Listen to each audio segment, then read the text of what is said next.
Rasa yang tidak pernah berubah, sambal telur bebek resep almarhum makku. Sebuah kenangan yang terus hidup dalam setiap suapanku. Halo, assalamualaikum kawan-kawan. Ini bukan cerita fiksi kawan-kawan. Dari aku kecil sampai aku dewasa, almarhum makku paling suka membuat sambal telur bebek ini. Sampai aku dan saudara-saudaraku serta menantu-menantunya suka semua. Akhirnya makanan ini menjadi pengingat kami kepada beliau. Oh iya, di pagi harinya aktivitasku dimulai dengan olahraga jalan kaki. Lanjut pulangnya aku membeli singkong dan pepaya. Singkongnya aku rebus untuk sarapanku. Tanya sarapan dengan singkong rebus itu bagus. Lagi pula singkong ini harganya murah sekali. Aku beli 2 tuku ini cuman harganya Rp3.000 saja. Dan aku juga tidak pernah melupakan telur rebus ini setiap hari. Karena telur rebus baik sekali untuk asupan protein kita di pagi hari. Lagi pula cara mengolahnya gampang sekali. Cukup direbus saja sudah. Sedangkan pepayanya aku gunakan untuk cemilan siang. Akhirnya siang ini aku tidak makan nasi karena singkong itu bikin aku kenyang sampai sore hari. Sorenya barulah aku memulai memasak untuk makan malam kami. Tapi aku mau petik dulu daun-daun yang tumbuh di samping rumahku. Karena daun-daun ini akan aku jadikan lalapan buat menemani sambal telur bebekku. Ini aku juga ada petik daun pepaya. Dulu aku paling tidak suka dengan daun pepaya ini karena rasanya pahit. Setelah aku tahu banyak sekali khasiatnya, makanya aku mencoba untuk belajar memakannya. Nggak taunya sekarang aku malah jadi suka.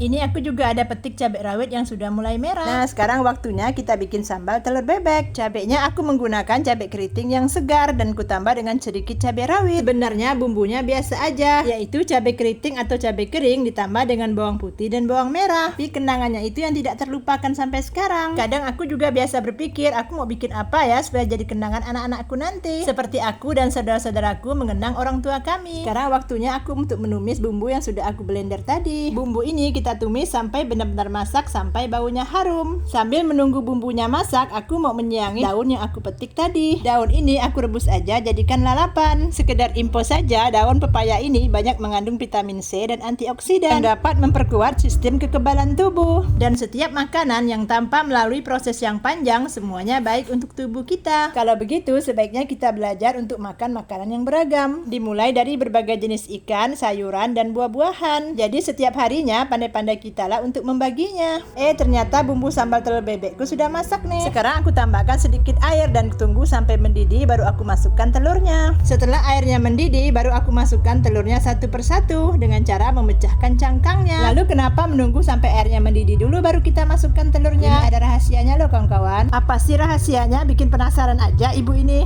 Ternyata rahasianya agar telurnya utuh dan kelihatannya jadi bagus. Dan rasanya juga sudah pasti enak. Sekarang sambal telur bebekku sudah jadi. Lanjut aku mau merebus daun lalapannya. Hari ini aku masaknya benar-benar simpel, hanya 2 jenis lauk ini saja. Tapi ya cukuplah, ini aja sudah enak. Insya Allah nanti di lain hari kita akan masak lebih banyak lagi. Tapi yang paling penting kita syukuri aja rezeki kita hari ini. Karena dengan rasa syukur semuanya menjadi menyenangkan. Termasuk rasa daun pepaya yang pahit ini.